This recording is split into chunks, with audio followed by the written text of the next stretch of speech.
But मुझे पता था कि मैं थोड़ा सा तो डिफरेंट हूँ, बिकॉज मुझे लगता है था कि मतलब मेरी अंदर फीलिंग्स वो है ही नहीं जो एग्जैक्टली होनी चाहिए लड़के के अंदर।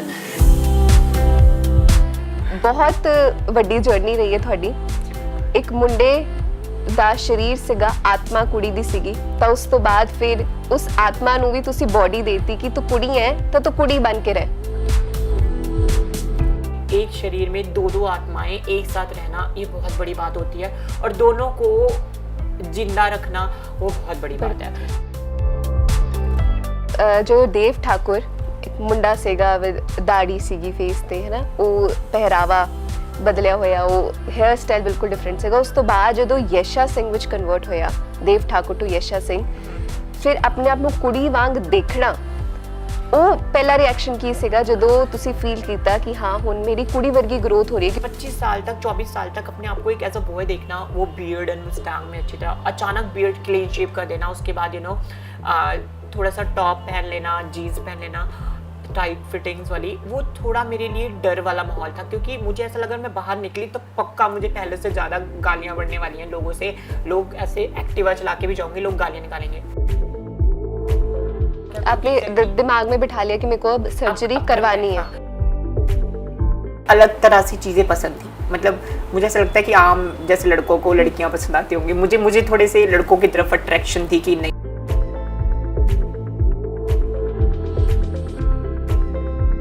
लड़कियों वाले कपड़े पसंद है, मुझे मेकअप्स के सामान पसंद है, खुद पे मेकअप करना अच्छा लगता था। माँ बाप कहते हैं शादी कर देनी है। अरे शादी कैसे कर दोगे?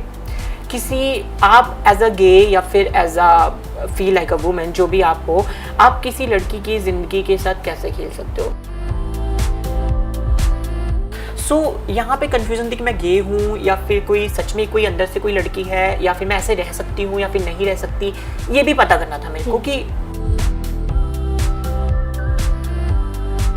अगर आप लड़के से लड़की बनना चाहते हो तो there is no going back, फिर आप वापस नहीं आ सकते। सर्जरीज के बाद पॉसिबल ही नहीं है वापस आना। अगर मुझे किसी ने सबसे पहले दीदी बोला, वो मेरे भाभी मान।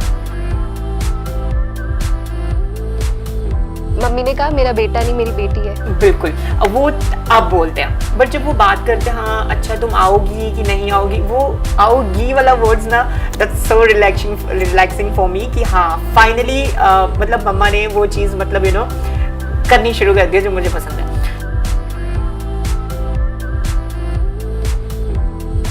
ना मम्मा को बहुत चीज़ों का सफ़र करना पड़ा।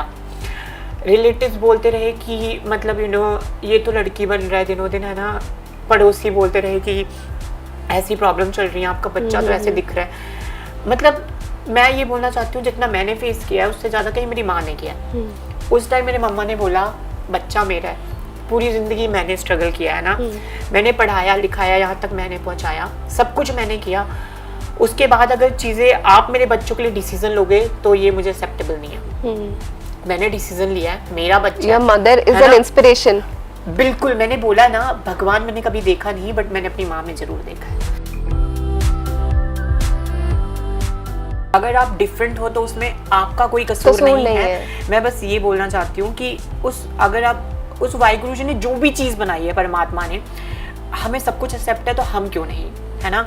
सभी जानवर सब कुछ, जब आप खुद बोलते हो कि सब उनकी रजा से बने हैं, तो हम भी उन्हीं की रजा से बने हैं, तो हमारे साथ ऐसा सलूक क्यों किया जाता है? मतलब डिफरेंट हम डिफरेंट हैं, तो इसमें हमारा कोई दोष नहीं है ना।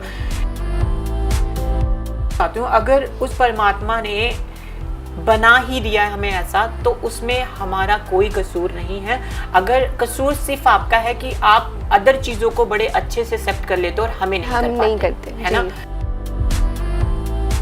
रोज स्लीपिंग पिल्स खानी, 8 महीने तक नींद की गोलियां खाई मैंने बोला अगर सब कुछ ऐसे चलता रहा तो शायद मैं आने वाले टाइम में कुछ दिनों का ही मैं मानूं मर जाना है, क्योंकि ऑब्वियसली इतना ज़्यादा टेंशन था, घर से कुछ और सोच के निकलना, काम पे जाना, हंसते रहना, वहाँ पे रात को डिप्रेशन में सोना, मतलब ना हंसते चेहरे राज कह रहे। बिल्कुल, और सबको ऐसा लगता था कि ही इज़ वेरी फेमस, बहुत अच्छी सी लाइफ जा रही है उसकी। मेरे कोई फ्रेंड्स नहीं थे इतने खास। जो उनका हाँ वाला डिसीजन था ना, वो मेरी लाइफ का सबसे बड़ा मतलब चेंजिंग था, ये कॉल था। अगर मुझे लगता है कि ज़िंदगी की अगर सबसे ज़्यादा खुशी मुझे कभी मिली होगी तो जब मेरी मम्मा ने बोला कि हाँ ठीक है तू कर जो करना है, मैं तेरे साथ हूँ।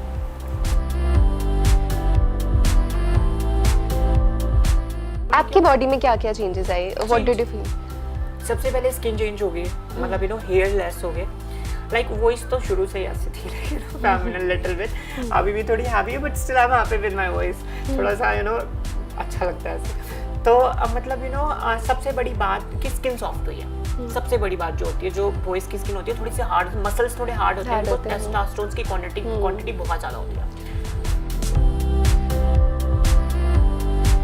अभी जो मैं हूँ ना, मैं बचपन से यही थी, बस मेरी बॉडी बदल गई है, आत्मा वही है। मतलब अब मुझे ऐसा लगता है कि आत्मा और बॉडी एक ही है। एक है। हाँ। मैंने वैसे गुजारे 8 महीने, मतलब मैंने अपने स्कूलिंग टाइम में 1-1.5 साल वैसे गुजारी कि मैंने कभी इंटरवल में अपने किसी फ्रेंड के साथ मैंने मतलब कोई प्ले नहीं किया, खेला ही नहीं। जिसके भी घर जाओ, हाँ ये तो लड़की की तरह बिहेव करता है, अच्छा तुम लड़की हो क्या, ये वो ऐसे, मतलब उनको सब कुछ दिख रहा है कि एज इट इज ये है, बट फिर भी टॉन्टिंग है ना। आई ट्राई कि मैं शायद लड़का रह लेती हूँ, मतलब कोशिश करूँ, आई जॉइन अ जिम कि चल ठीक है मस्कुलर बॉडी बनाती हूँ, थोड़ा ना फीलिंग आ जाएगी, लड़कियां पटाओ, समथिंग लड़कियों के साथ फ्रेंडशिप करके रहो तो वो थोड़ा सा अच्छा रहेगा। सबकी गर्लफ्रेंड्स थी, मेरी नहीं थी, तो मैंने कहा चल ठीक है हम गर्लफ्रेंड्स भी बनाते हैं ना। तो ट्राई करना और करना, उसमें बहुत फर्क होता है जी। जो चीज आप नहीं हो वो प्रिटेंड करना, लाइक वो बहुत मुश्किल है ना।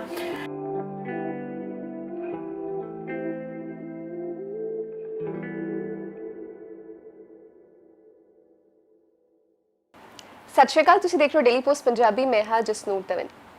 ਜ਼ਿੰਦਗੀ ਸੌਖੀ ਨਹੀਂ ਹੁੰਦੀ, ਸਾਡੀ ਜ਼ਿੰਦਗੀ ਨਹੀਂ ਸੌਖੀ ਹੁੰਦੀ ਤਾਂ ਉਹ ਲੋਕ ਜਿਹੜੇ ਕਿਸੇ ਹੋਰ ਸਰੀਰ ਵਿੱਚ ਕੋਈ ਹੋਰ ਆਤਮਾ ਲੈ ਕੇ ਜੀ ਰਹੇ ਨੇ, ਉਹਨਾਂ ਦੀ ਜ਼ਿੰਦਗੀ ਕਿੱਦਾਂ ਦੀ ਹੋਏਗੀ? ਕਦੀ ਸੋਚਿਆ?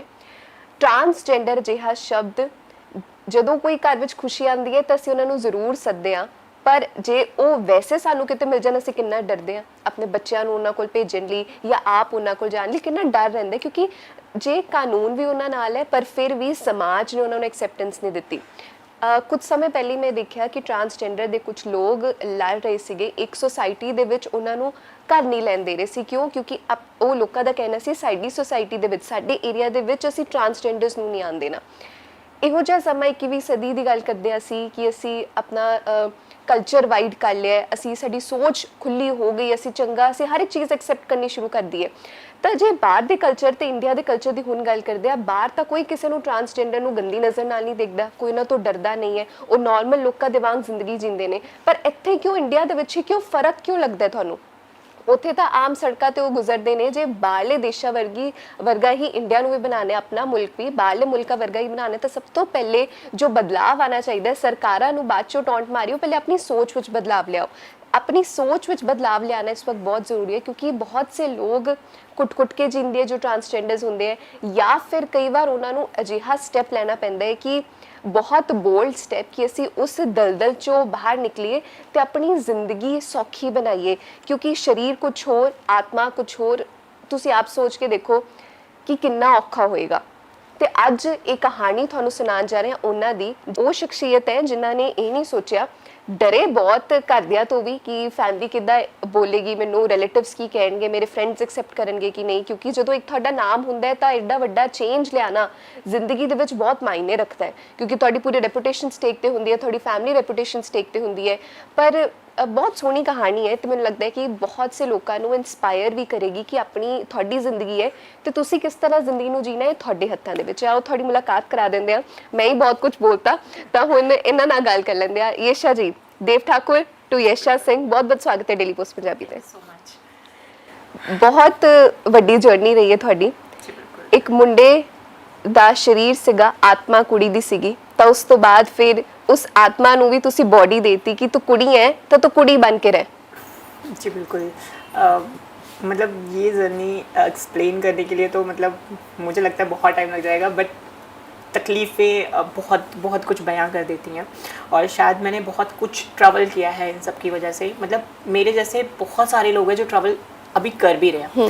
सो मेरे लिए फ़िलहाल ये सब चीज़ें जितनी ज़्यादा कहनी आसान है उतना करना तो बिल्कुल भी नहीं, क्योंकि हर एक चीज़ को वक्त लगता है। और तकलीफ़ कहते हैं ना, जितना तकलीफ़ का टाइम जो होता है वो गुजरता नहीं है। सो मेरे लिए वो तकलीफ़ का टाइम, तकलीफ़ लाइक बहुत लंबा था प्रोसेस, और उसको गुजारना बहुत मुश्किल था मेरे लिए, और ये करना या ना करना ये सब कुछ मेरे ऊपर ही डिपेंड था। बट जब कहते हैं एक बार किसी चीज़ को ठान लिया जाए तो वो लोग हो ही जाता है वो चीज़। सो इट्स स्टिल लाइक वो चीज़ें अब कंप्लीट हो चुकी हैं। सो देव ठाकुर छोड़ के यशा सिंह बनना वो मेरे लिए बहुत बड़ी जर्नी थी। लाइक 3 साल की जर्नी मैंने कैसे निकाली है, इट्स वेरी डिफ़िकल्ट। लाइक बहुत मुश्किल होता है सोसाइटीज़ की चीज़ों को सुनना, उसके बाद भी आप सफ़र कर रहे हो, जब हर तरफ से नेगेटिविटी आ रही हो और आप सिंगल इंसान पॉजिटिव ही निकल रहा हो। सो वो बहुत मुश्किल होता है वो वक्त। लेकिन मैंने शायद वो वक्त अब गुजार लिया है। सो अभी सो प्राउड कि yes I am like a women, and जो मुझे चाहिए था एटलीस्ट वो तो एटलीस्ट मैं अब हूँ। तो बहुत प्राउड फील होता है उन सब चीज़ों। बचपन की बात करें, ਜਦੋਂ ਤੁਸੀਂ ਛੋਟੇ ਸੀਗੇ ਤਾਂ ਉਦੋਂ ਬੱਚਿਆਂ ਵਿੱਚ ਤੁਸੀਂ ਇੰਨਾ ਰਿਅਲਾਈਜ਼ ਨਹੀਂ ਕਰਦੇ ਹਨਾ, ਕੁੜੀ ਮੁੰਡੇ ਇਕੱਠੇ ਬੱਚੇ ਹੀ ਕਹਿ ਦਿੰਦੇ ਆਪਾਂ, ਉਦੋਂ ਜੈਂਡਰ ਡਿਸਟਿੰਕਸ਼ਨ ਨਹੀਂ ਕਰਦੇ, ਉਦੋਂ ਆਪਾਂ ਬੱਚੇ ਹੀ ਕਹਿ ਦਿੰਦੇ ਆ। 15-16 ਸਾਲ ਦੀ ਉਮਰ ਤੋਂ ਬਾਅਦ ਅਸੀਂ ਡਿਸਟਿੰਕਸ਼ਨ ਕਰਨ ਲੱਗ ਪੈਂਦੇ ਆ ਕਿ ਮੁੰਡੇ ਸਾਈਡ ਤੇ ਰਹਿਣਗੇ, ਕੁੜੀਆਂ ਸਾਈਡ ਤੇ ਰਹਿਣਗੇ। ਕਲਾਸਿਸ ਦੇ ਵਿੱਚ ਵੀ ਡਿਸਟਿੰਕਸ਼ਨ ਹੁੰਦੀ ਹੈ, ਤਾਂ ਜਿਹੜਾ ਤੁਹਾਡਾ ਸਕੂਲ ਦਾ ਮਾਹੌਲ ਹੀ ਉਹ ਤੁਹਾਨੂੰ ਬਹੁਤ ਕੁਝ ਦੱਸ ਦਿੰਦਾ ਕਿ ਕਿੱਦਾਂ ਬਿਹੇਵ ਕਰਨਾ ਹੈ, ਕੀ ਕਰਨਾ। ਹੁਣ ਤੁਸੀਂ ਬੱਚੇ ਨਹੀਂ ਰਹੇ, ਹੁਣ ਤੁਸੀਂ ਵੱਡੇ ਹੋ ਗਏ, ਹੁਣ ਤੁਹਾਡਾ ਚੱਲਣ ਦਾ ਤਰੀਕਾ ਬਹੁਤ ਕੁਝ ਚੇਂਜ ਹੋਏਗਾ।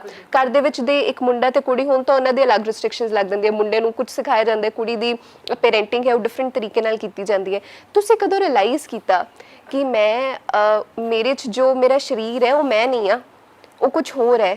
ਤੇ ਉਹ ਕਦੋਂ ਤੁਸੀਂ ਫੀल ਹੋਇਆ कि नहीं यार कि I have to break the shackles? बिल्कुल बिल्कुल, आप बिल्कुल सही बोल रहे हो कि जब हम छोटे होते हैं ना, मतलब हमें उस वक्त बिल्कुल भी पता नहीं होता। मतलब ना हम ज़्यादा सोच समझ सकते हो, लाइक फैसले लेने की कोई उम्र भी नहीं होती, ऑब्वियस सी बात है। सो मतलब उस टाइम तो हमें जो दिल आता है वो कर रहे होते हैं कि हाँ कपड़े पहन लिए, खेल लिए, हम लड़की वाली गेम्स खेल रहे हैं, उनके साथ खेल रहे हैं। मॉम डैड सोसाइटी उस टाइम कुछ भी नहीं बोलती, बिकॉज दे नो कि हाँ यार बच्चा है, करने दो, करी जा रहा है, ठीक है, बड़ा होके ठीक हो जाएगा। तो वो जो चीज़ होती है ना, मतलब छोटे होते वो थोड़े जगहों में होती है, और जब हम बड़े होते हैं वो स्पेस बढ़ता जाता है अंदर ही अंदर। सो मुझे भी ऐसा लगता है कि हम जब एज होते जाते हैं, थोड़ी एज बढ़ती जाती है, तो वो चीज़ें अंदर बढ़ती जाती हैं। और जो फीलिंग्स हैं यू कान कंट्रोल। मतलब आप फीलिंग्स ही एक ऐसी चीज़ है जिसे हम कभी रोक नहीं सकते। आप दबा ज़रूर सकते हो बट उसको मतलब बंद नहीं कर सकते कहीं पे, तो या फिर उसको आने से नहीं रोक सकते। सो फीलिंग्स लाइक वो तो अनवांटेड चीज़ है कि हाँ वो तो है, तो है, रहेंगी ही ऑब्वियसली ना। सो छोटे हुए थे तो हमें तो पता नहीं चला कि मतलब चलो हम 10-15 साल तक तो ये स्कूलिंग करते रहे तो पता नहीं चलता था। मुझे स्टिल जब मैं दिल्ली में पढ़ाई करती थी तभी भी नहीं पता चला। मतलब क्या होता है कि दिल्ली पब्लिक स्कूल में बड़ा सही सब कुछ सिस्टम होता है वहाँ पे ना, तो मतलब ना टीचर्स इतना ज़्यादा हमें कुछ बोलते हैं, ना वो बच्चे भी जो ऑलरेडी बड़े एजुकेटेड हैं सबके सब, कभी किसी ने कुछ वहाँ पे बोला नहीं।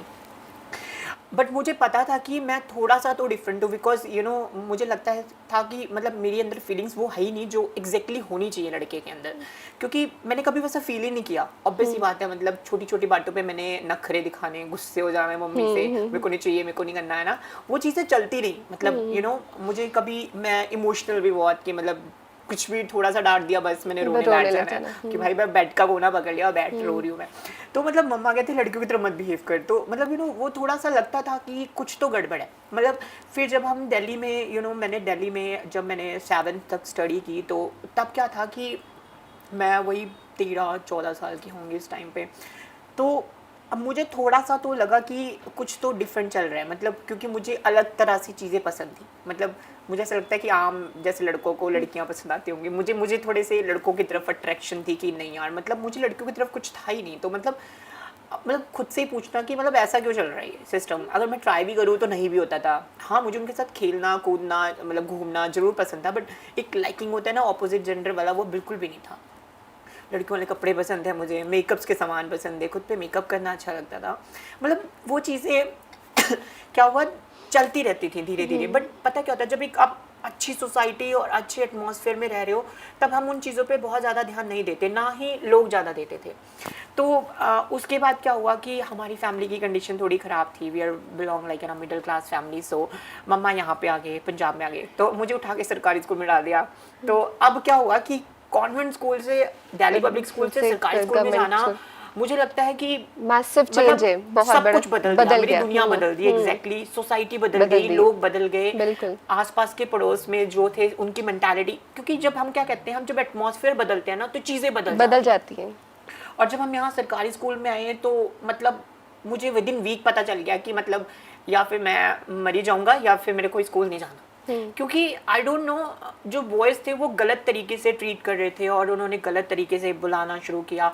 मतलब दिल्ली में मतलब माहौल स्कूल बहुत में different इतना है ज़्यादा दिल्ली और एजुकेशन और पंजाब ऊपर का से भी। इतना शरीफ हम लोग, हमें कुछ नहीं पता कि गालियाँ क्या होती हैं, ये क्या होता है, हमें कुछ नहीं पता था। मतलब एक एजुकेटेड फैमिली से बिलोंग करना कि घर पे ही रहना, पढ़ाई करना, ट्यूशन जाना, घर आना, यही हमारी ज़िंदगी थी। यहाँ पे आई डोंट नो लोग इतने बुरी तरीके से ट्रीट करने लग पड़े, रास्ते पे चलते टोट मार रहे थे। मतलब be like a boy, but I think मेरे चाल में थोड़ी प्रॉब्लम थी या फिर मतलब मेरे बोलने में थोड़े सा था कि फेमिनिन था, थोड़ी सी वही थोड़ी सी फेमिनिन थी ना। तो लोग ने मेरे बोलना लड़की की तरह क्यों बातें करता, लड़कों की तरह कर, उनकी तरह चल, ऐसे मतलब ऐसे सीधा हो गए चल, ऐसे ऐसे क्यों चल रहे हैं। मतलब वो चीज़ें कभी किसी ने टोकी नहीं। और जब अचानक लोगों ने मुझे इतना ज़्यादा बोलना शुरू कर दिया तो मैंने भी सोचना शुरू कर दिया कि नहीं, एक बार कोई बोलता है तो ठीक है, 2 बार बोलता है। जब मेरे यहाँ पे जब मेरे रिलेटिव्स बोलने लग पड़े कि हाँ इसकी और लड़कियों जैसी वॉइस है ना और इसके चाल चलन वैसे हैं, तो मतलब मैंने खुद सोचना शुरू कर दिया कि मतलब भाई कुछ तो गड़बड़ है। मतलब ठीक है, बचपन से लोग थोड़ा बहुत बोलते हैं, ठीक है, मुझे कोई फ़र्क नहीं था, बट यहाँ पे आने के बाद विद इन 6 मंथ इतना ज़्यादा डॉन्टिंग, मतलब कुछ तो गड़बड़ है। मतलब मेरे दिमाग में चल रहा है कि मतलब अब मैं उस तरीके का दिमाग तो था नहीं इतना मेच्योर कि हम लोग को कुछ समझ में तब एज क्या थी आपकी? इट्स लाइक 14-15 समथिंग है ना। फिर मैंने कहा चलो ठीक है, आई ट्राई की थोड़ा ठीक है, मैंने थोड़ा ट्राई किया कि हाँ ठीक है, स्ट्रेट बनना है, थोड़ा अच्छे से चलना है, थोड़ी सी हैवी वॉइस निकालनी है। तो मतलब कब तक करते रहे है ना, 2-4 दिन किया, उसके बाद फिर शुरू हो गया सब कुछ वैसा। तो मतलब मेरे को था, मैं मतलब ढीठ होता है ना बंदा, वैसा हो गया। तो मतलब चल ठीक है, बोलने दो। तो मम्मा कहते हैं चल ठीक है, मम्मा ने सीधे बोला कि तू जैसे है वैसे ठीक है, किसी के प्रेशर में आके अपने दिमाग पे जोर नहीं डालना। क्योंकि उस टाइम क्या होता था कि हम स्टडी पे जोर नहीं दे पाते थे, क्योंकि ऑब्वियस सी बात है पूरा दिन इतना टॉन्टिंग के बाद ऊपर से जब कल स्कूल में जाना है फिर उनकी बातें सुननी है, तो वो चीज़ें शायद हमारे दिमाग में रहती हैं कि कल हम सुबह स्कूल जाएंगे तो पीछे डेस्क वाले मुझे इस नाम से बुलाएंगे और वो मुझे मतलब मारेंगे या फिर मेरे को गालियाँ निकालेंगे या फिर इंटरवल में मुझे परेशान करेंगे। तो क्या हुआ कि मेरी ना टीचर्स के साथ बड़ी बनती थी, मैथमेटिक्स या फिर ड्राइंग टीचर के साथ। मैंने उनको बोलना सर को कि सर आप ऐसा करो, जब इंटरवल होता है प्लीज़ मैं आपके ऑफिस में आके बैठ जाता हूँ या फिर वहाँ पे खाना खा सकता हूँ। कहते क्या हुआ? मैंने कहा सर मुझे ऐसे परेशान करते हैं। चलो ठीक है आप आ जाना। ठीक है, मैंने वैसे गुजारे 8 महीने, मतलब मैंने अपने स्कूलिंग टाइम में 1-1.5 साल वैसे गुजारी कि मैंने कभी इंटरवल में अपने किसी फ्रेंड के साथ मैंने मतलब कोई प्ले नहीं किया, खेला ही नहीं, डर के मारे कि मुझे कुछ सुनना पड़ेगा, उन्होंने मुझे कुछ मारना है या फिर गलत हरकतें कैसे के टॉन्ट्स देते थे? टॉन्ट ऑब्वियसली मतलब कि तू मतलब ऐसे, मतलब यहाँ पे तो बड़े नामों से बुलाते हैं, टेम्पू एंड ऑल समथिंग ना। तो मतलब मैं क्या बोलूँ, मतलब मेरे को बोलते हुए भी बड़ा अजीब लगता है, क्योंकि अगर आप डिफरेंट हो तो उसमें आपका कोई कसूर नहीं है। मैं बस ये बोलना चाहती हूँ कि अगर आप उस वाहिगुरु जी ने जो भी चीज़ बनाई है, परमात्मा ने, हमें सब कुछ एक्सेप्ट है तो हम क्यों नहीं, है ना। सभी जानवर सब जब आप खुद बोलते हो कि सब उनकी रजा से बने हैं, तो हम भी उन्हीं की रजा से बने हैं, तो हमारे साथ ऐसा सलूक क्यों किया जाता है? मतलब डिफरेंट हम डिफरेंट हैं तो इसमें हमारा कोई दोष नहीं है ना। या फिर अगर ऐसा भी होता है कि समटाइम लोग बोलते हैं इसको तो शौक है, मतलब ये कैसा शौक हुआ कि हम लड़के रहते हुए लड़कियों की तरह रहेंगे? मतलब ये कैसा शौक हो गया, है ना। मतलब ये शौक, मतलब मुझे तो ये बहुत हंसी आती है इस बात पे कि आप इतने एजुकेटेड होके और इतने मैच्योर होके आप लोग ये बोलते हो कि हमें शौक हो गया। मतलब किस बात का शौक है कि हम लड़के होके लड़कियों की तरह बिहेव करें? मतलब ये कैसा शौक हो गया? तो मतलब ये पॉसिबल है? ये बिल्कुल पॉसिबल नहीं। अगर मैं किसी स्ट्रेट आदमी को बोल दूँ या फिर आपको बोल दूँ आपको लड़कों की तरह रहना, हेयर कट कराओ, स्पाइक की हेयर कट रखो, है ना, लड़कों की तरह चलो, एकदम बिल्कुल उनकी तरह रहो, रात को 12-2 बजे घूमो, कोई चक्कर नहीं है, आप कर सकते हो? बिल्कुल नहीं, कभी नहीं होगा। और कोई शौक नहीं होता, ये कोई शौक नहीं है। तो मैं बस ये बोलना चाहती हूँ, अगर उस परमात्मा ने बना ही दिया है हमें ऐसा, तो उसमें हमारा कोई कसूर नहीं है। अगर कसूर सिर्फ आपका है कि आप अदर चीज़ों को बड़े अच्छे से एक्सेप्ट कर लेते हो और हमें नहीं करते, है ना। और एक और बात है कि अगर आप कहते हो कि हमें जैसा बनाया है वैसा रहना चाहिए, तो या फिर हम वैसा रह सकते हैं या फिर हम अपनी ज़िंदगी अच्छे से जी सकते हैं। अपने तरीके से अच्छी बात है, बट कंफर्टेबल होना बहुत बड़ी बात है। इतना वक्त लगता है, मतलब मुझे लगता है इतने जन्म लेने के बाद एक बार जन्म इंसान का मिलता है, अगर उसमें भी खुश होके ना बिताएं तो इट मीन्स वो वेस्ट है। तो खुद को पाने के लिए हमने स्ट्रगल किया और उसमें अगर प्रो एंड कॉन्स आए हैं तो उसके जिम्मेदार भी और हम ही। देन क्या हुआ, जब स्कूलिंग चलो ख़त्म हुई, किसी तरह से ख़त्म क्या हुई, मतलब मैंने 10th किया, उसके बाद मैंने 11th भी यहाँ पे गवर्नमेंट स्कूल से एडमिशन लिया, तो मेरी फैमिली की थोड़ी प्रॉब्लम्स हो गई। देन फिर हमने सोचा चलो हम स्टार्ट करते हैं। तो स्टार्टिंग कैसे हुई लाइफ की, मैंने सबसे पहले मेहंदी लगाना शुरू किया कि चलो ठीक है, घर घर जाके मेहंदी लगाऊंगा तो दिन थोड़े 2 पैसे आ जाएंगे ना, बिकॉज हम बहुत गरीब थे उस टाइम पे। तो जब हम एक दिन में 300-200 भी आ जाते थे, हम वेरी हैप्पी कि शुक्र है थोड़ा सा पैसे आने शुरू हुए। तो मतलब मैंने 1 साल वो काम किया। आप बिलीव नहीं करोगे, मैंने ना मतलब लोगों को देखा है कि हम जहाँ पे लगाने जाते थे, लोग हमें ऐसे पार्लर वाले बाहर बिठा देते थे कि आप अंदर मत बैठो, हमारा मेकअप देख लोगे और आपको मेकअप आ जाएगा। मतलब ये टाइम भी हमने सरवाइव किया है। और मुझे इतना लगा कि अब मेकअप की बात करो, काश मुझे इतना अच्छा मेकअप आए कि मतलब लोग तरसते हैं कि हाँ भाई मेकअप करवाना है तो इनसे करवाना है, सीखना है तो सीखना है। तो मतलब स्ट्रगलिंग टाइम वहाँ से शुरू हुआ मेरा।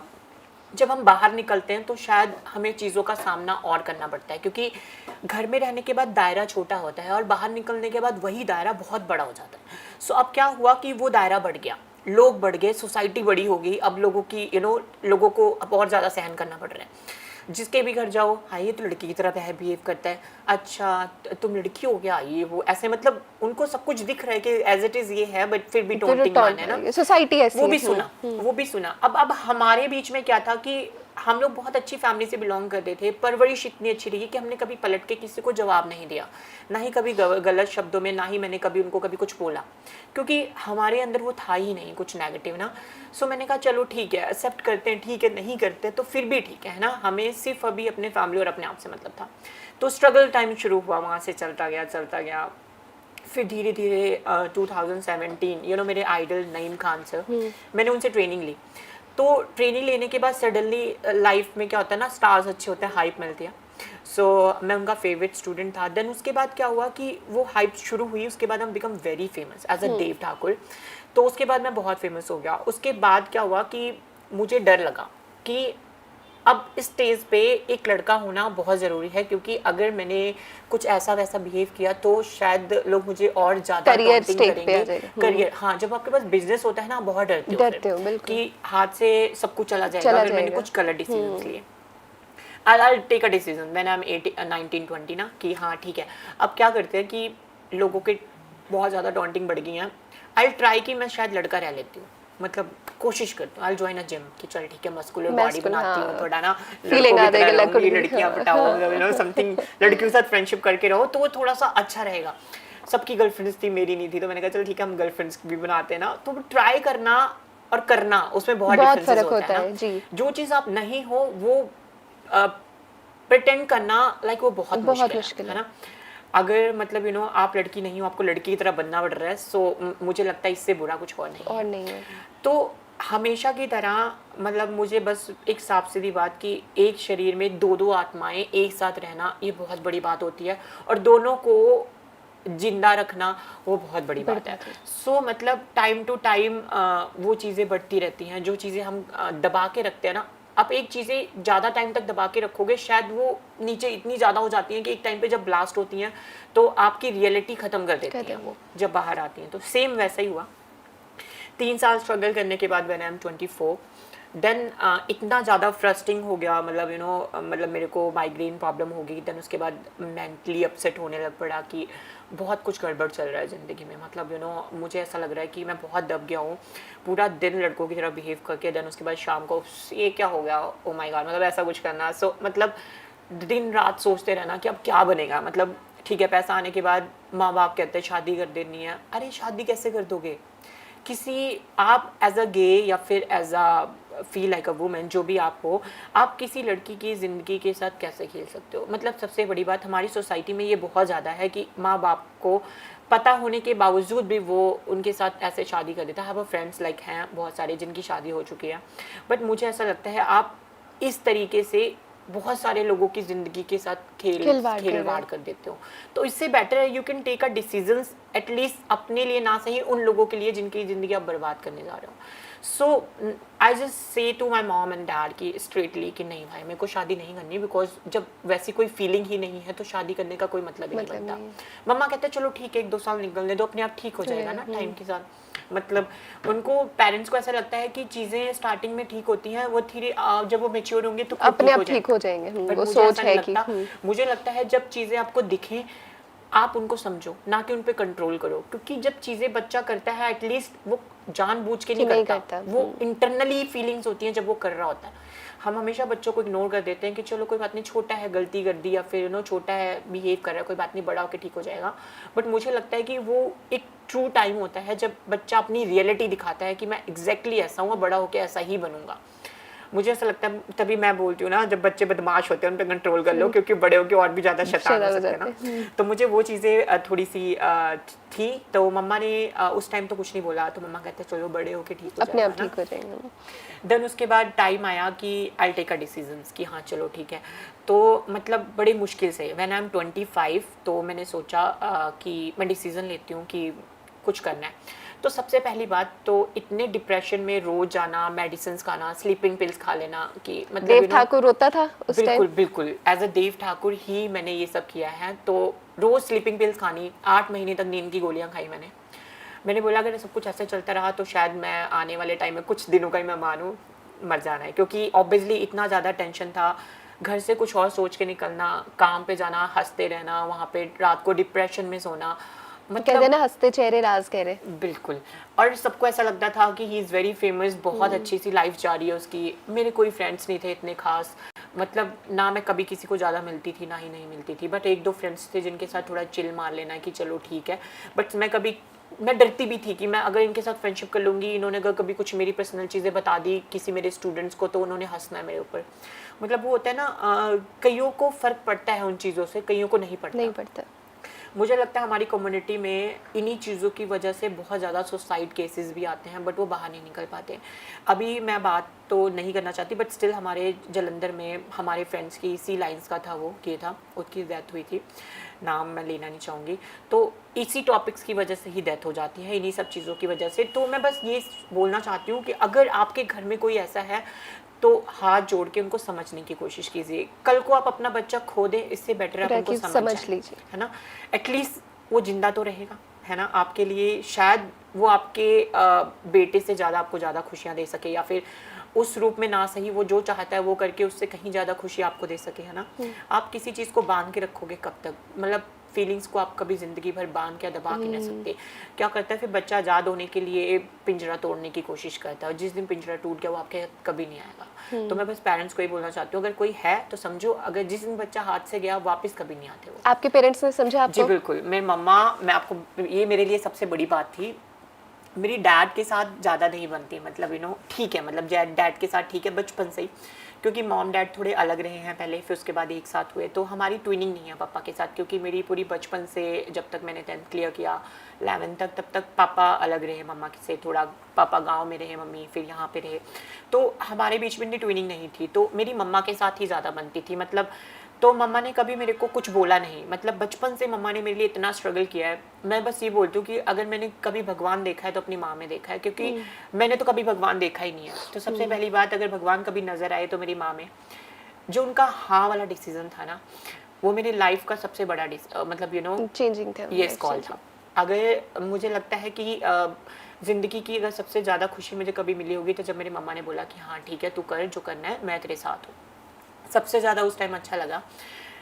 फैमिली सपोर्ट, फैमिली क्या, मतलब मेरी माँ मेरी दुनिया थी। मतलब कहते हैं ना, मतलब चीज़ें, पहला जो स्टेप होता है वो सबसे मुश्किल होता है, वो मेरी माँ का था। मेरी मम्मा ने मतलब अपने कंधे पे पैर रख के मेरे को ऊपर चढ़ाया कि चलो चलते हैं, देखते हैं क्या बनता है। एक बार होता है ना, कभी किसी की फैमिलीज बोलती है कि मत कर, सोसाइटी क्या बोलेगी, बदनामी हो जाएगी, है ना। बट टच वुड, मेरी मम्मा ने कभी ऐसा बोला ही नहीं कि मतलब कि तूने ये काम नहीं करना। मतलब ऑलवेज शी सेड कि हाँ खुशी मिलती है तुझे, जो करना है कर ले। मतलब मैंने उस टाइम रियलाइज़ किया कि माँ सच में भगवान होती है। मतलब इतना प्राउड फील हुआ। मम्मा के पास कोई बैकअप मनी नहीं है, मतलब कि हाँ वो पैसा लगा सकते थे। वो टाइम ऐसा था कि खुद कमाऊँगा, खुद करके दिखाऊँगा और मम्मा को बहुत खुश रखना, चाहे उनका कोई साथ दे ना दे, but I am always there. तो चीज़ें चलती रही, स्टार्ट हुआ। फिर जब हम मम्मा ने बोला करना कैसे है, मतलब लाइक फिर जब सब कुछ उनको बता दिया, मुझे कभी पता नहीं था कि मम्मा ने हाँ भी बोलना, मुझे बोला था कि मम्मा ने पापा को बताना, फिर मार वार पड़ेगी तगड़ी, है ना, बंद कर देंगे मेरे को रूम में, क्योंकि हम इतने बड़े होने के बावजूद भी अपने मम्मी पापा से बहुत डरते हैं, क्योंकि इस स्टेज पे आके बहुत बुरा लगता है। देन उसके बाद चीज़ें चलती तो रही, बट क्या होता है ना, मम्मा को बहुत चीज़ों का सफ़र करना पड़ा। रिलेटिव्स बोलते रहे कि मतलब ये तो लड़की बन रहा है दिनों दिन, है ना, पड़ोसी बोलते रहे कि ऐसी प्रॉब्लम चल रही है, आपका बच्चा तो ऐसे दिख रहा है। मतलब मैं ये बोलना चाहती हूँ, जितना मैंने फेस किया है उससे ज़्यादा कहीं मेरी माँ ने किया। उस टाइम मेरे मम्मा ने बोला बच्चा मेरा है, पूरी ज़िंदगी मैंने स्ट्रगल किया है ना, मैंने पढ़ाया लिखाया, यहाँ तक मैंने पहुँचाया, सब कुछ मैंने किया। उसके बाद अगर चीज़ें आप मेरे बच्चों के लिए डिसीजन लोगे तो ये मुझे एक्सेप्टेबल नहीं है। मैंने डिसीजन लिया है, मेरा बच्चा, your mother is an inspiration. बिल्कुल, मैंने बोला ना, भगवान मैंने कभी देखा नहीं, बट मैंने अपनी माँ में ज़रूर देखा है। तो मुझे ऐसा लगता है कि अगर ज़िंदगी में कोई चीज़ मेरे लिए इम्पोर्टेंट है तो मेरी मम्मा, मैं चाहे अपनी मम्मा के साथ नहीं रहती just because of in my family and थोड़ा सा, बट स्टिल लाइक वो हमेशा मेरे साथ होते हैं। लाइक कुछ भी हो जाए, कोई भी डिसीजंस हो, तो वो प्रॉपरली मैं तेरे साथ खड़ी हूँ, जो मर्जी कर ले, मैं तेरे साथ खड़ी हूँ। कोई भी आता है ना, मेरे से बात करवा दें, है ना, that words it's like word for me. So चीज़ें मैंने मम्मा को बताया, हम पहले साइकेट्रिस्ट से बात करेंगे कि एग्जैक्टली चल क्या रहा है, क्योंकि मैं बहुत डिप्रेशन में थी, डार्क सर्कल्स हो गए थे, लाइक इतनी ज़्यादा प्रॉब्लम्स होती थी कि मैं सो नहीं पाती थी। मम्मा खुद मुझे क्योंकि मेरे को बचपन से आदत है मम्मा के साथ सोने की, और माँ तो माँ ही होती है ना, मतलब करवटें लो और माँ को पता चल जाता है कि बच्चा परेशान है ना। मामा ने पूछते रहना क्या हुआ, मैंने कहा नहीं, मम्मा को नॉर्मल मेडिसिन बता के मैंने स्लीपिंग पिल्स खा लेनी। तो जब मम्मा को पता लगा कि मैं स्लीपिंग पिल्स ले रही हूँ तो शी इज़ वेरी अपसेट। उन्होंने बिठाया, पूछा कि बेटा मतलब अपने आप को क्यों ख़त्म कर रहे हो तुम, मैं बैठी हूँ ना, मतलब मेरे रहते हुए तुम ये सब क्यों कर रहे हो, तुम्हें क्या करना है, क्या प्रॉब्लम है, मेरे को बताओ। देन फिर जब मैंने बताया, मम्मा कहते हैं अच्छा चलो ठीक है, एक्सेप्ट कर लिया उन्होंने। फिर मेरे को पहले दिन तो जब बताया तो हंसी वाला मोमेंट था, क्योंकि मेरे को बोलते कहते मेरे सर में दर्द हो रहा है, मैं जा रही हूँ। तो पहले दिन तो मेरे को ये बोला, देन सडनली दूसरे तीसरे दिन बिठा के एक्सप्लेन करने लग पड़े कि हाँ बता प्रोसेस कैसा है, क्या करना है। क्योंकि उन्होंने मेरे को समझाया, मतलब कि अगर आप खूबसूरत निकलते हो तो इट्स गुड फॉर यू, अगर नहीं निकलते तो ज़िंदगी भर लोगों के टॉन्टिंग का सामना करना पड़ेगा। ओ माय गॉड, ये तो किन्नर जा रहा है, ये तो घुस रहा है, ये वो ना, वो चीज़ें काफ़ी हद तक बहुत बुरी चलती रहेंगी। तो वहाँ पे स्टार्टअप क्या था कि सबसे पहले हमने बात की साइकेट्रिस्ट डॉक्टर से, क्योंकि एक मेरी कोई फ्रेंड है दिल्ली में, फिर मैंने पता किया कि मतलब ये स्टार्ट कैसे होगा सब कुछ, या फिर मैं पता क्या करूँ, आपने दिमाग में बिठा लिया कि मेरे को अब सर्जरी करवानी है। हाँ, क्योंकि क्या होता है कि हम अभी कंफ्यूज्ड हैं कि हम एक्चुअल हैं क्या और हमें करना क्या है, सबसे पहली बात।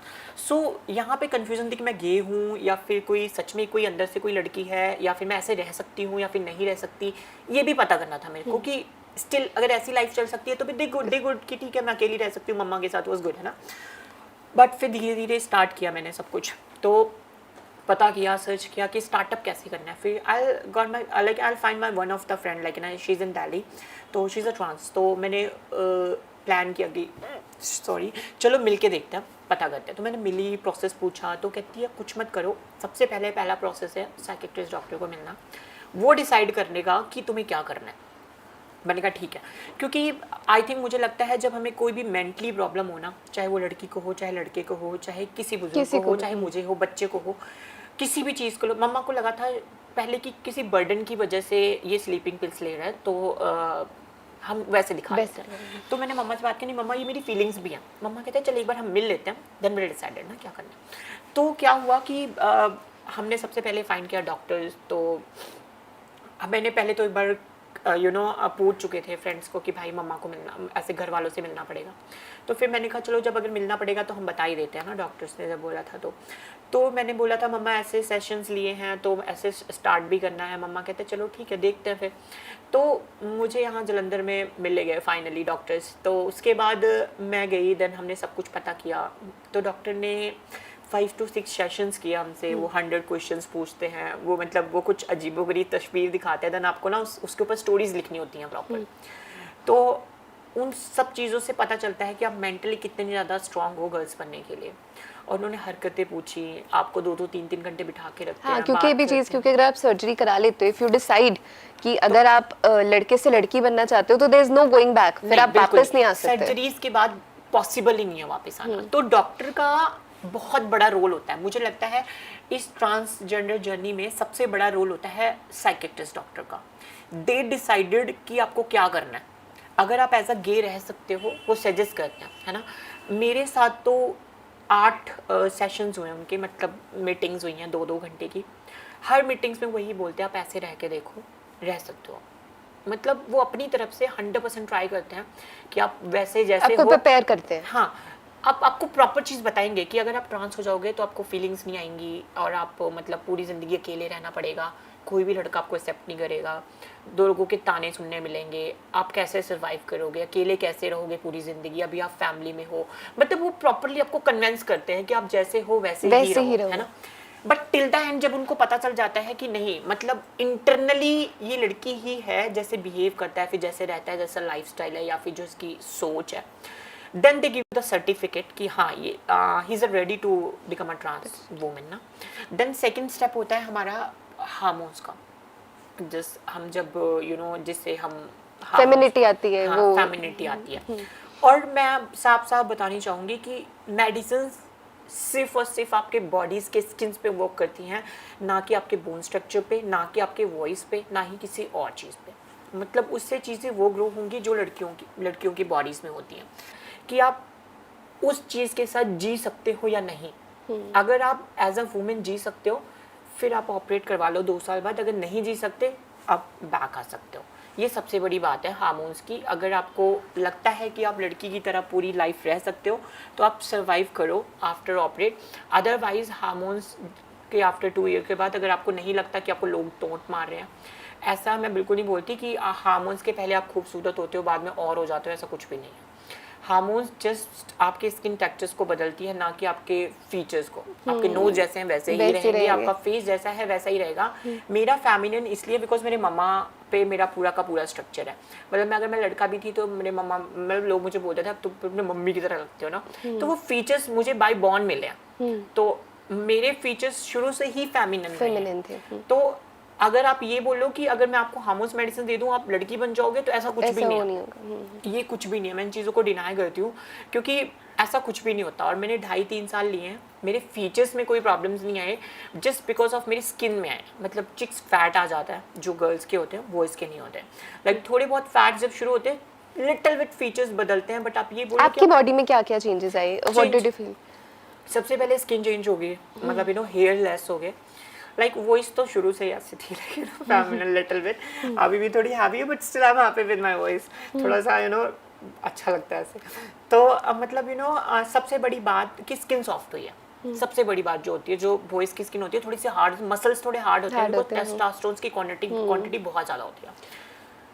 खुद को एक्सेप्ट जब जो देव ठाकुर ਇੱਕ ਮੁੰਡਾ ਸੀਗਾ ਵਿਦ ਦਾੜੀ ਸੀਗੀ ਫੇਸ ਤੇ, ਹੈ ਨਾ, ਉਹ ਪਹਿਰਾਵਾ ਬਦਲਿਆ ਹੋਇਆ, ਉਹ हेयर स्टाइल ਬਿਲਕੁਲ ਡਿਫਰੈਂਟ ਸੀਗਾ। ਉਸ ਤੋਂ ਬਾਅਦ ਜਦੋਂ ਯਸ਼ਾ ਸਿੰਘ ਵਿੱਚ ਕਨਵਰਟ ਹੋਇਆ, ਦੇਵ ਠਾकुर ਟੂ ਯਸ਼ਾ ਸਿੰਘ, ਫਿਰ ਆਪਣੇ ਆਪ ਨੂੰ ਕੁੜੀ ਵਾਂਗ ਦੇਖਣਾ, ਉਹ ਪਹਿਲਾ ਰਿਐਕਸ਼ਨ ਕੀ ਸੀਗਾ ਜਦੋਂ ਤੁਸੀਂ ਫੀਲ ਕੀਤਾ ਕਿ ਹਾਂ ਹੁਣ ਮੇਰੀ ਕੁੜੀ ਵਰਗੀ ਗਰੋਥ ਹੋ ਰਹੀ ਹੈ? ਕਿਉਂਕਿ ਜੇ ਆਪਣੀ ਜ਼ਿੰਦਗੀ ਦੇ ਤੁਸੀਂ ਮੈਨੂੰ ਲੱਗਦਾ 24-25 ਸਾਲ ਤੋਂ ਬਾਅਦ ਦਾ ਡਿਸੀਜਨ ਲਿਆ, ਹਾਂ 20-25 ਸਾਲ ਤੁਸੀਂ ਐਜ਼ ਅ ਮੁੰਡਾ ਰਹੇ, ਹੈ ਨਾ, ਦਿਖ ਮੁੰਡੇ ਦੀ ਸੀਗੀ।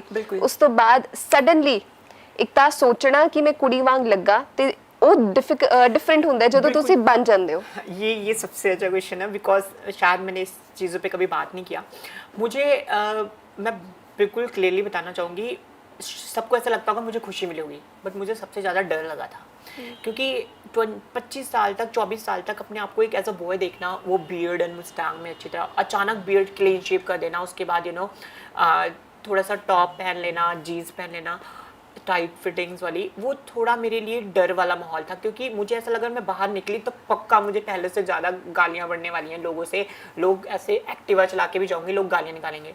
मैंने क्या किया था, मेरा सिर्फ एक ही प्लान था कि मैं इतनी ज़्यादा सेंसिटिव हूँ कि मुझे अगर कोई कुछ बोल देना, गाली भी निकाल देगा ऊँचे ऊँचे से, तो मतलब मेरा रोना शुरू हो जाता है, लाइक अगर घर वालों का कोई ऐसा कर दे तो अगर लोगों ने टॉन्टिंग मारनी शुरू की तो एटलीस्ट मैं फिर से डिप्रेशन में चली जाऊंगी। बड़े मुश्किल से डिसीजन लिया है।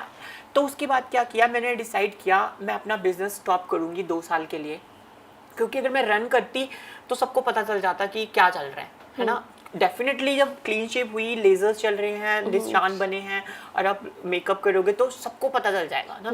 तो मैंने नहीं किया, मैंने सोचा बंद कर देना। तो I will close my like academy and salon for 2 year. So क्या किया मैंने, और 2 ईयर नाल मेडिसिन चल रही हैं, बिल्कुल नाल मेडिसिन चलती पई सी। ते जब सबसे पहले मैं घर गई, मम्मा कहते अब क्या, मैंने कहा मेरे पास सेविंग है अच्छी खासी, अब मैं रहूँगी घर। मम्मा को होगी थोड़ी टेंशन कि इतना अच्छा बिजनेस बंद हो जाना अच्छी बात नहीं है, मम्मा को टेंशन थी। मम्मा ने एक बार बात किया, बट मैंने सोचा मम्मा नहीं, जब मैं दोबारा आऊँगी तो शायद मैं डबल पावर के साथ आऊँगी। एक तो सबसे पहली बात कि मैं एज अ वुमेन हूँ, और सेकंड जो मुझे चाहिए था मैं एज इट इज़ वही हूँ, है ना। तो मम्मा कहते चल, मैंने तेरे पे बहुत भरोसा किया था और अभी भी कर रही हूँ, और अभी तक जितना किया था तूने प्रूव कर दिया है, अब तेरी बारी है, तेरा सफ़र अब शुरू होगा। उस दिन के बाद मम्मा ने भी बड़ा सपोर्ट किया। मतलब यू नो हमने क्या किया, मतलब हम रेंट पे रहते थे तो एक रूम वो सिर्फ मेरे नाम था। और आप बिलीव नहीं करोगे, ज़िंदगी का 1 साल मैंने, मुझे लगता है वो मेरे पूरी उम्र का सबसे बुरे टाइम चल रहे होंगे जो मैंने उस टाइम घर पे गुजारे। 24 घंटे मुझे रूम में रहना है, कभी बाहर नहीं निकलना, क्योंकि बाहर निकलते से पड़ोसी के घर होते थे, सामने सब बैठे होते थे, तो मैं कभी बाहर नहीं निकलती थी। 24 घंटे घर में रहना, टीवी देखते रहना, वॉशरूम भी जाना तो एक बार सोच के जाना, नॉक करके मम्मा को पूछना कोई बाहर तो है नहीं।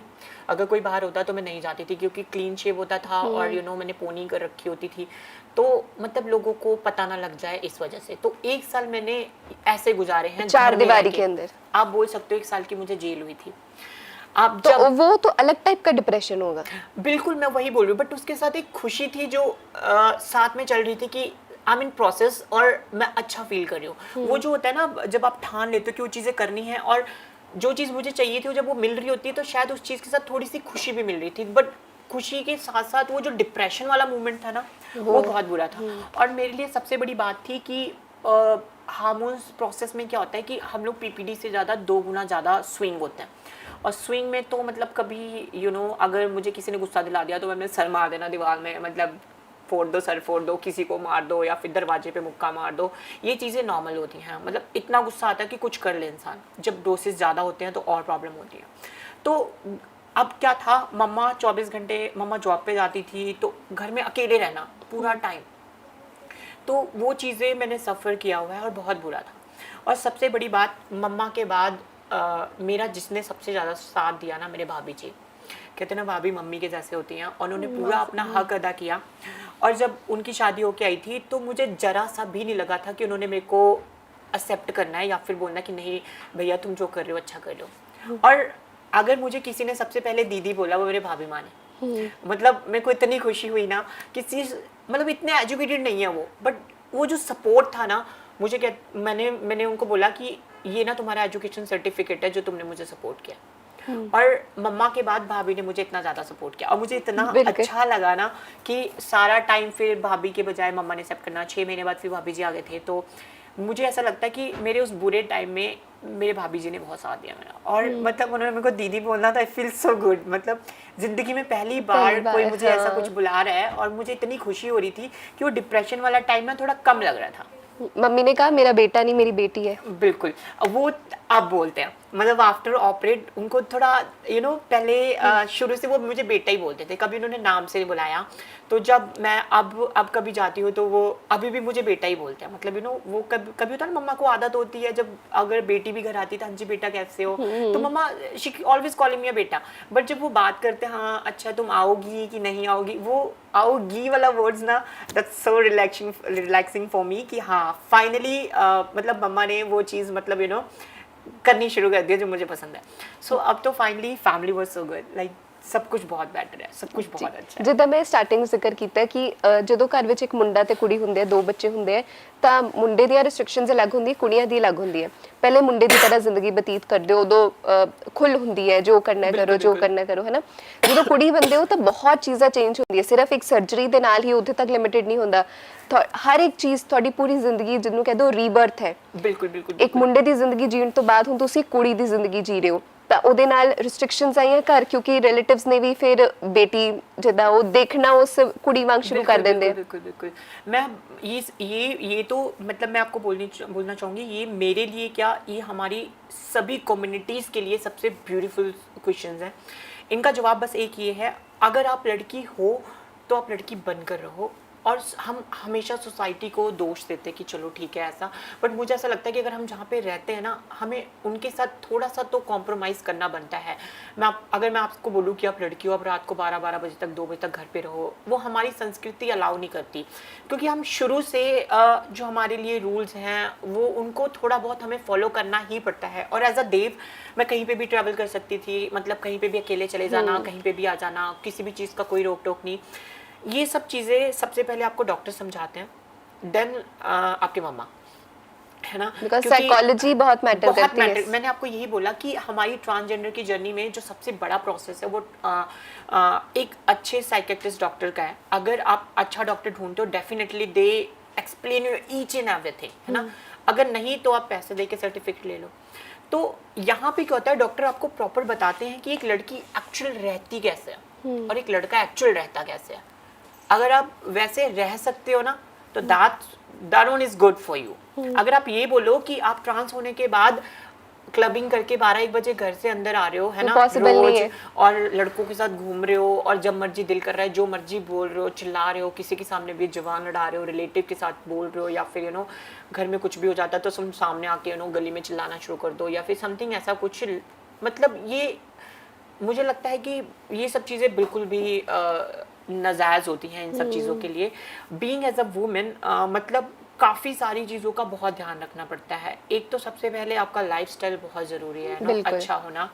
If you are a business women, तो एक तो आपको डीलिंग करनी भी सबके साथ है और आपको ध्यान से करनी है। हम लड़के रहते हुए रूड जरूर हो सकते, बट लड़की रहते हुए कभी रूड्स नहीं हो सकते। वही लड़की को सिखाया जाता है, आवाज ऊंची है, हौली बोल, बिल्कुल नीचे बात करो। बिकॉज ये नहीं है कि हम क्या बोलेंगे, ये है कि सोसाइटी क्या बोलेगी। अगर लड़की घर में चिल्लाती है तो माँ बाप से ज्यादा सोसाइटी बोलेगी, लड़की तो कैसे है, मतलब तमीज नहीं है उसको बात करने का। तो हर एक चीज लहजा भी बदला आपका, बोलने का हर एक चीज, बिल्कुल बिल्कुल सब कुछ बदल गया। और इसको कितना टाइम लगा एक्सेप्टेंस को? 1 साल घर में मैं बस ये बोल रही हूँ, जब मैं 1 साल घर पे थी तो मुझे पता चल गया कि मुझे 7 बजे के बाद घर से बाहर नहीं जाना। अगर क्लबिंग करनी है तो मेरे साथ 2-4 लड़कियां होनी चाहिए। बाहर घूमना है तो अपने गर्ल्स लड़कियों के साथ ही जाना है। लड़कों के साथ जाना है तो एक अच्छा फैमिली ग्रुप होना चाहिए जो घर पे भी पता हो। कहीं पे भी आना जाना है तो घर पे पता होना चाहिए, है ना। तो ये चीज़ें बहुत ज़रूरी होती हैं। आप अपनी मनमर्जी नहीं कर सकते। मतलब काफ़ी हद तक 80% चीज़ें आपको सोसाइटी और उन सब चीज़ों को दायरे में रख के ही करनी पड़ती हैं। मुझे ऐसा लगता है एक संस्कारी लड़की होने का पूरा फर्ज अदा करना ही पड़ता है। कमबैक किवें दा सीगा उस तो बाद दोबारा 3.5 साल ਦਾ ਜਿੱਦਾਂ ਤੁਸੀਂ ਕਿਹਾ ਕਿ ਮੈਂ ਅੰਡਰਗਰਾਉਂਡ ਸੀ, ਮੈਂ ਬਿਲਕੁਲ ਬਾਹਰ ਨਹੀਂ ਨਿਕਲੀ, ਸਾਲ ਘਰ ਦੇ ਅੰਦਰ ਰਹੀ, ਫਿਰ ਉਸ ਤੋਂ ਬਾਅਦ ਬਾਹਰ ਨਿਕਲਦੀ, ਫਿਰ ਕਮਬੈਕ ਕਿੱਦਾਂ ਦਾ ਸੀਗਾ? ਕਿਉਂਕਿ ਇੰਨਾ ਵੱਡਾ ਬ੍ਰੇਕ, ਕਿਉਂਕਿ ਐਜ਼ ਅ ਦੇਵ ਮੈਨੂੰ ਲੱਗਦਾ ਸ਼ਾਇਦ ਤੁਸੀਂ ਮੇਕਅਪ ਨਹੀਂ ਕੀਤਾ ਹੋਣਾ, ਉਸ ਤੋਂ ਬਾਅਦ ਆ ਕੇ ਬਿਲਕੁਲ ਤਿਆਰ ਹੋਣਾ, ਉਹੀ ਪ੍ਰੋਫੈਸ਼ਨ ਚ ਜੋ ਤੁਸੀਂ ਪ੍ਰੋਫੈਸ਼ਨ ਪਹਿਲੇ ਕਰਦੇ ਸੀਗੇ ਉਹਨੂੰ ਐਕਸੈਪਟ ਕਰਨਾ ਕਿ ਮੈਂ ਮੇਕਅਪ ਆਰਟਿਸਟ ਹਾਂ ਤੇ ਮੈਂ ਹੁਣ ਕੁੜੀ ਵਾਂਗ ਹੀ ਰਹਿਣਾ, ਉਹ ਬਹੁਤ ਡਿਫਰੈਂਟ ਹੁੰਦਾ ਹੈ। देव एज अ देव जो मेकअप आर्टिस्ट थी, यशा सिंह जो मेकअप आर्टिस्ट है, तो बहुत डिफरेंट चीज़ें ने। मेरी सबसे पहली बात ये मेरे लिए थोड़ा डिप्रेशन मूड वाला टाइम चला गया, क्योंकि मुझे ऐसा लगता था कि सब कुछ सेम होगा, बट सॉरी मुझे ऐसा लगता है कि 2 सालों में इतना कुछ बदल गया था कि लोग आपको फेड कर देते हैं। लोगों ने सोचा भूल जाते चला गया है आजकल तो मतलब मुझे लगता है 2 महीने क्या 2 दिन में लोग भूल जाते हैं। तो मैं तो 2 साल के लिए कभी किसी से लिंक नहीं किया, तो चीज़ें फेड होगी। मतलब होता है ना, पुराना कोई भी चीज़ हो फेड हो जाता है, चाहे वो तस्वीर हो या फिर ज़िंदगी, दोनों ही फेड हो जाती है। तो 2 साल बाद जब मैंने कम बैक किया एज अ वुमेन, तो मैं बहुत पावरफुल मूड में आई कि हाँ मतलब बहुत ज़्यादा गट्स हैं अभी तो बिल्कुल एज अ वुमेन सर्वाइव करना है, अच्छे से बिजनेस अच्छा करना है। बट जब मैंने शुरू किया तो ऐसा लगा सब कुछ ख़त्म सा हो गया। मतलब कुछ समझ में नहीं आता क्या करना है, कोई लिंक नहीं बचा था, कोई कुछ नहीं था। कोई मतलब उस टाइम पे काम देने को Restart था सिर्फ। तैयार नहीं था, मतलब कुछ चल नहीं रहा था। मतलब मुझे ऐसा लगा अब बहुत मुश्किल होने वाला है। मैंने 8-9 महीने बहुत मुश्किल से बिताए हैं अपने बिजनेस में। मुझे ऐसा लगा कि सब कुछ खत्म सा हो गया है ना। तो मैंने बोला नहीं, मतलब if you have a talent you can prove yourself as a women, मुझे ऐसा लगता है अगर इस टाइम मैंने हार मान ली तो मतलब मुझे लगता है मेरी ज़िंदगी और भी ज़्यादा डिप्रेशन में जा सकती है। So I have like my mama then friends, सब ने बोला नहीं यार, we are with you, you can start again, हम लोग सब तेरे साथ में खड़े हैं। तो धीरे धीरे वापस शुरू किया सबसे अच्छा। धीरे वो कहते हैं ना, थोड़ा स्लो प्रोसेस रहा।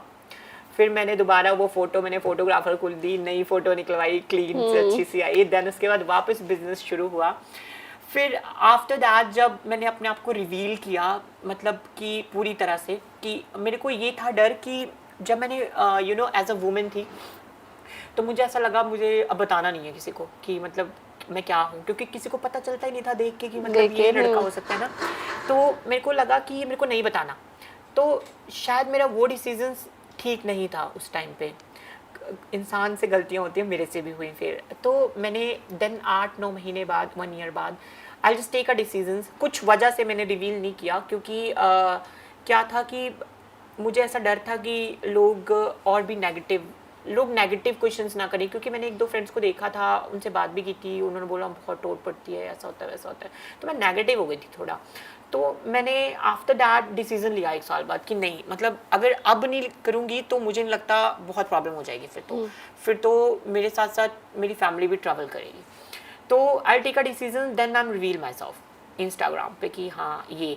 और शायद मुझे ऐसा लगता है कि मैंने जो कुछ नेगेटिव सोचा था ना, जितना ज़्यादा नेगेटिव थी वो सारा कुछ सोसाइटी ने एक्सेप्ट किया, वो बहुत पॉजिटिवली, मतलब इतना ब्लेसिंग्स और इतना ज़्यादा पॉजिटिव वाइब्स आई मुझे, लोगों के कमेंट्स और लोगों के फ़ोन कॉल्स। हमें तो पता ही नहीं था आप यहाँ पे हो, हमने तो ये बुकिंग्स करवानी थी, मेकअप करवाना था। मतलब इतना अच्छा फील हुआ ना कि मुझे लगा कि नहीं, अभी भी लोग प्यार करते हैं, वो प्यार। मतलब उन्होंने मेरे को बोला कि आप हमें पहले भी पसंद थे, अभी भी पसंद हो, हमें इंसान पसंद है, ना कि मतलब जेंडर। हम कभी आपको जज नहीं करते। तो मैं ये हमेशा सोसाइटी को दोष नहीं देती, क्योंकि मुझे बहुत प्राउड फील है उन सब लोगों पे जिन्होंने बहुत ब्यूटीफुल तरीके से एक्सेप्ट किया। मैं मानती हूँ कुछ लोग प्रो एंड कॉन्स की तरह, कुछ अच्छे होते हैं, कुछ बुरे होते हैं, बट मेरी लाइफ में मुझे लगता है 95% लोग बहुत अच्छे हैं और उन्होंने बहुत अच्छे तरीके से एक्सेप्ट किया। But now my business and me become very beautiful. So finally मैंने जिंदगी में अपना अकेडमी खोल लिया एंड बहुत सोनी भी है। तो हम संतुष्ट हो जिंदगी? तो बिल्कुल, लाइक मुझे ऐसा लगता है कि ये जिंदगी ही चाहिए थी, मैंने यही चाहिए सीधा जो मिल गया। अभी जो मैं हूँ ना, मैं बचपन से यही थी, बस मेरी बॉडी बदल गई है, आत्मा वही है। मतलब अब मुझे ऐसा लगता है कि आत्मा और बॉडी एक ही है। एक है। हाँ, तो नाउ मुझे ऐसा लगता है मुझे बचपन से यही चाहिए था जो मैं थी, और यही थी मैं बचपन से। मुझे खुशी नहीं है, बस मुझे प्राउड है कि मैंने अपने आप को पाया है। That's it. ग्रेट। एक और क्वेश्चन पूछना चाहूँगी, जो तुसी छोटे ਸੀਗੇ ਜਾਂ ਜਦੋਂ ਟੀਨੇਜ ਸੀਗੇ, ਕਦੀ ਕਿਸੇ ਮੁੰਡੇ ਵਾਲੇ ਅਟਰੈਕਟ ਹੋਏ? ऐदा कोई इंसिडेंट होया? डेफिनेटली, मतलब मैं वही बता रही हूँ ना कि मतलब मेरा जो डिसीज़न ना लेना कि मैंने मतलब अपने आप को रिवील नहीं करना, ये रिलेशनशिप का ही डिसीज़न था। तो वैसे ये प्राइवेट चीज़ें मैं कभी एक्सप्लोर नहीं करती, बट मैं बोलना चाहूँगी क्योंकि हम जैसे बहुत ज़्यादा ट्रांसजेंडर्स या फिर गेज कम्युनिटीज़ में जो रिलेशनशिप्स में होते हैं, वो लोग कई बार क्या करते हैं कि प्रॉब्लम होती है तो वो लोग ज़्यादा फट जाते हैं। मतलब कि हाँ हमने भी लड़की बन जाना है, हमने दिखाना है इनको कि मतलब कि मतलब हम भी इम्पॉर्टेंट हैं चीज़ों में। तो मतलब मैं ये बोलना चाहूँगी वो चीज़ें किसी और के लिए नहीं, अपने लिए करो। और मतलब बचपन से ही, मतलब मैंने बोला ना, मतलब हर एक चीज़ लड़कियों की तरह ही थी जो मैं अभी हूँ। तो मतलब ये मैं बचपन से ही थी और मुझे लड़के शुरू से ही पसंद थे और अभी भी पसंद है। सो शौक कभी बदले नहीं, सिर्फ बॉडी बदली है। शौक वही थे तो बचपन में हैं और अभी भी वही शौक हैं, और सिर्फ बॉडी बदली है। दैट्स इट जी। बहुत बहुत शुक्रिया यशा सिंह जी, बहुत ਵਧੀਆ ਲੱਗਾ ਤੁਹਾਡੇ ਨਾਲ ਗੱਲ ਕਰਕੇ। ਤੇ ਜੇ ਤੁਹਾਡੀ ਇੰਟਰਵਿਊ ਹੈ ਜੋ ਅਸੀਂ ਤੁਹਾਡੇ ਨਾਲ ਗੱਲਬਾਤ ਕੀਤੀ, ਇਹ 30-40 ਮਿੰਟ ਦੀ ਇੰਟਰਵਿਊ ਬਹੁਤ ਸਾਰੇ ਲੋਕਾਂ ਨੂੰ ਇਨਸਪੀਰੇਸ਼ਨ ਵੀ ਦੇਗੀ ਤੇ ਨਾਲ ਹੀ ਉਹਨਾਂ ਲੋਕਾਂ ਨੂੰ ਸਮਝਾਏਗੀ ਵੀ ਕਿ ਜੇ ਕੋਈ ਵੀ ਪੇਰੈਂਟਸ ਹੋਣ ਇਦਾਂ ਦੇ ਜਿਨ੍ਹਾਂ ਦੇ ਬੱਚੇ ਇਸ ਦੌਰ ਤੋਂ ਗੁਜ਼ਰ ਰਹੇ ਆ ਤਾਂ ਬੱਚੇ ਨੂੰ ਕਿਸ ਤਰ੍ਹਾਂ ਹੈਂਡਲ ਕਰਨਾ ਹੈ, ਕਿ ਉਹਨੂੰ ਦਬਾ ਦਿਓ ਜਾਂ ਉਹਨੂੰ ਇਦਾਂ ਤਾਂ ਮਜਬੂਰ ਕਰ ਦਿਓ ਕਿ ਆਪਣੀ ਜ਼ਿੰਦਗੀ ਉਹ ਖਤਮ ਕਰ ਦੇ, ਤਾਂ ਉਸ ਤੋਂ ਬੈਟਰ ਹੈ ਕਿ ਉਹਨੂੰ ਸਮਝੋ ਤੇ ਨਾਲ ਹੀ ਉਹਦੇ ਨਾਲ ਖੜੋ, क्योंकि बहुत जरूरी है। हम आपको बताना चाहते हैं कि कई बार मैं ना इस कम्युनिटी से बिलोंग करती हूँ, लाइक रेनबोज हमें ऐसे नहीं करते, क्योंकि आई थिंक मुझे ऐसा लगता है कि डिफरेंट होना बुरी बात नहीं है, डिफरेंट होना आई थिंक बहुत अच्छी बात है, क्योंकि उस परमात्मा ने हमें थैंक गॉड सिमिलर नहीं बनाया, हमें कुछ अलग बनाया है और हम कुछ अलग हैं लोगों से, तो हम करके कुछ भी अलग दिखाते हैं। So that's why we are a rainbows. और मैं बस ये बोलना चाहूँगी, जिन्होंने पैदा किया है अगर वही नहीं समझ पाएंगे तो हम सोसाइटी से क्या उम्मीद रखेंगे, है ना। तो मेरी माँ तो मेरा रब ही है, और मैं उनके बारे में तो मतलब अगर मतलब तारीफ़ करूँगी तो मुझे ऐसा लगता है कि वो बहुत छोटी सी बात होगी। तो माँ तो भगवान ही होती है। और मैं बस एक बात बोलना चाहूँगी, घर में कोई और आपको समझे ना समझे, आपकी माँ जरूर समझ आती है, थोड़ा वक्त लगता है। मतलब कहते हैं ना, एक जब झटका लगता है माँ बाप को तो थोड़ा वक्त दीजिए उनको, शायद वो 1 महीने साल तक समझ जाए। और अगर मतलब अगर आप नहीं बताओगे, छुप छुप के जियोगे, तो कब तक, मतलब एक ना एक दिन तो आपको बताना ही पड़ेगा। अगर आप उन माँ बाप को नहीं बताओगे जिन्होंने आपको पैदा किया है, तो आप क्या उस इंसान को बताओगे जो आपसे 4 दिनों से रह रहा है आपके साथ? आई थिंक मुझे ऐसे नहीं लगता। मुझे लगता है कि आपके सबसे ज़्यादा बुरे टाइम पे आपके माँ बाप आपके खड़े होते हैं आपके साथ में, उनको हर एक चीज़ का पता होना लगना बहुत जरूरी है।